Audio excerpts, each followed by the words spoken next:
Hi there, it's Matt here, and welcome back to the podcast.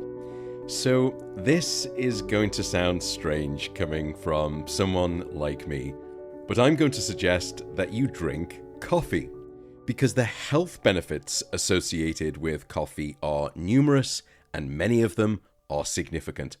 And I'll explain exactly why this is the case a little bit later on, since today is going to be the first of a two-part series all about coffee, caffeine, and their interaction with this thing called sleep.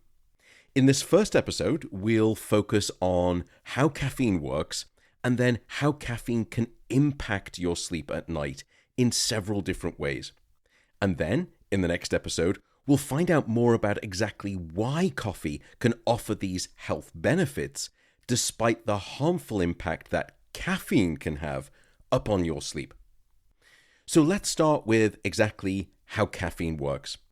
Now, in our previous episode on sleep pressure, we learned all about how caffeine can keep you awake during the day. Here, we're going to focus on how caffeine can impact your sleep at night. Caffeine is in a class of drugs that we call the psychoactive stimulants, and I'm sure that you knew that caffeine was some form of a stimulant. However, there are several hidden consequences of caffeine that you may be less aware of. One of these is the duration of action. Caffeine has what we call a half-life of about 5 to 6 hours in the average adult. In other words, after 5 to 6 hours, 50% of that caffeine is still going to be in your system. And what that means is that caffeine will then have a quarter life of about 10 to 12 hours. So, in other words, let's say that you have a cup of coffee at 2 p.m. in the afternoon. Almost a quarter of that caffeine could still be circulating in your brain at midnight, or perhaps even more than a quarter of that caffeine. And the probably rather crass analogy here would be that if you have a cup of coffee at 2 p.m., it would be the equivalent of getting into bed at midnight, and just before you turn the lights out, you swig a quarter of a cup of coffee and you hope for a good night of sleep. And it tends not to happen. And in part, this comes back to the stimulant properties of caffeine. First, caffeine is going to make it more difficult for you to fall asleep when your head hits the pillow. Added to this is the fact that caffeine will increase levels of anxiety. So as you're lying there, not being able to fall asleep, you suffer that sort of terrible experience of a racing mind that won't shut off. And I almost liken this to a sort of a Rolodex of anxiety that can flood your brain due to the effects of caffeine. The second and related issue is that not only will caffeine make it harder for you to fall asleep, it will then also make it more difficult for you to stay asleep soundly across the night. And this is because caffeine will make your sleep more unstable. In other words, it will cause you to wake up more frequently at night. And the consequence is something that we call sleep fragmentation, meaning that your overall sleep efficiency or the quality of your sleep becomes significantly worse when you have caffeine on board. The folks supporting today's podcast are Inside Tracker. If you've not heard of them, Inside Tracker is effectively a personalized biometric health platform, and they will analyze your blood and your DNA to try to better understand what's going on inside of you. Why did I want them as a sponsor? Well, I am someone who is perhaps overly pedantic about knowing my own health status, and this is where Inside Tracker comes into play. Without pedantry, I have to say. A trained individual from Inside Tracker will conveniently come out to your home at a time that you wish, and they'll draw a wee sample of blood. And then, after running a set of diagnostics on that blood and the DNA contained within, Inside Tracker will do two additional things. First, they'll give you a full set of results, of course, that describe the different sort of blood and metabolic and hormonal health metrics. And they'll also give you some nice reference guidelines to say, are you inside or are you outside of typical standard ranges? The second benefit of Inside Tracker is one that I think makes them a standout in the space. Inside Tracker not only tells you your data, but then in a personalized way, unique to your biometric status and your goals, they will offer suggestions as to changes that you may wish to make to adjust some of those numbers and try to better optimize them, which is to say, better optimize you, the individual, the person.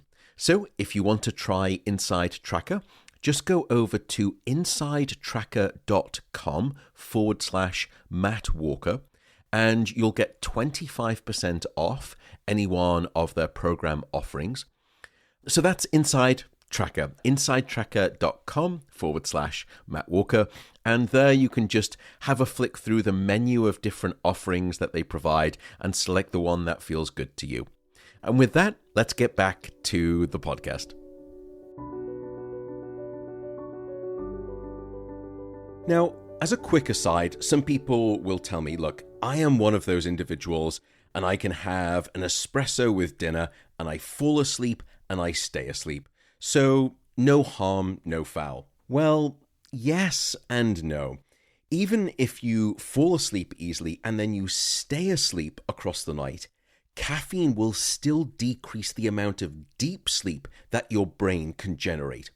And I'll go into that in far greater detail in the second episode, but I make that point because most people are not consciously aware of the lack of that deep sleep, even though they don't remember having a hard time falling asleep or staying asleep.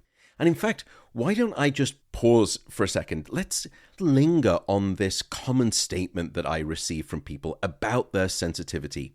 What we know is that the effects of caffeine are highly variable from one individual to the next. I said earlier that the quarter life of caffeine is somewhere between 10 to 12 hours, but that's for the average adult. It's really quite different from one person to the next that you will pass on the street. Now, using a variety of different assessment techniques and methods, what we've recently discovered is that your sensitivity to caffeine is due in part to your genetics. And different people will have a more or less efficient version of an enzyme that breaks down caffeine.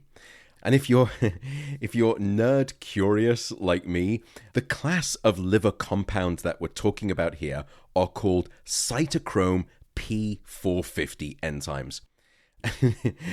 I've always thought, by the way, that cytochrome P450s would be a great title for an album. Don't you think that would be brilliant? No, probably just me. Anyway, getting back to the story.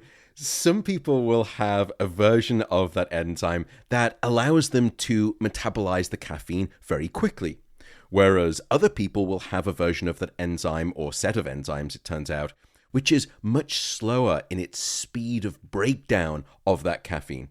And as a result, that caffeine will linger in their system far longer than it would do in someone who can metabolize it quite quickly.